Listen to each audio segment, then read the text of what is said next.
Texto extraído do livro O Evangelho de Deus, autor Watmani, capítulo 1. O pecado, os pecados e o pecador. Tema 15. Os outros pecados.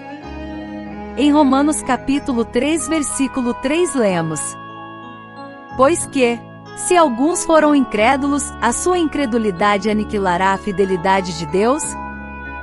Graça e paz. Isso não significa, no entanto, que os outros pecados não sejam importantes.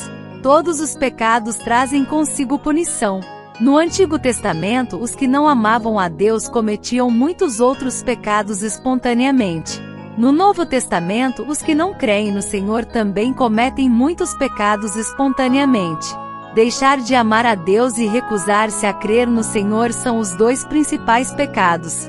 Desses dois pecados principais derivam todos os outros: injustiça, atos malignos, ganância, perversidade, inveja, homicídio, contenda, engano, ódio, difamação, calúnia, blasfêmia, insolência, orgulho, arrogância, falsas acusações, desobediência aos pais, infidelidade, falta de afeição natural e de misericórdia, amor próprio, amor ao dinheiro, ingratidão, profanação, crueldade, desprezo ao bem, deslealdade com os outros, negligência, amor aos prazeres mais do que a Deus, aparência de piedade sem a realidade e assim por diante.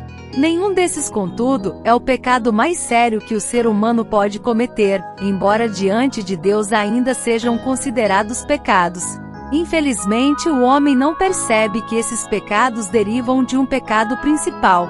Tanto os pecadores no mundo quanto os cristãos na igreja tentam lidar apenas com esses pecados, como se a remoção deles resolvesse completamente o problema do pecado.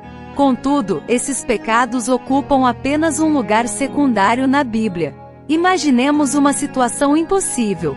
O que aconteceria se alguém recebesse graça suficiente para lidar de vez com todos esses pecados? Se fosse uma pessoa vivendo no Antigo Testamento, perceberia que ainda persistia o pecado de não amar a Deus. Embora livre de todos os demais pecados, sua consciência ainda a incomodaria. Se fosse alguém vivendo no Novo Testamento, perceberia que ainda existia o pecado de não crer no Senhor. Mesmo não sendo mais condenada pelos outros pecados, não se sentiria plenamente satisfeita, pois o Espírito de Deus a convenceria do seu pecado de incredulidade. O ser humano perece por causa da incredulidade.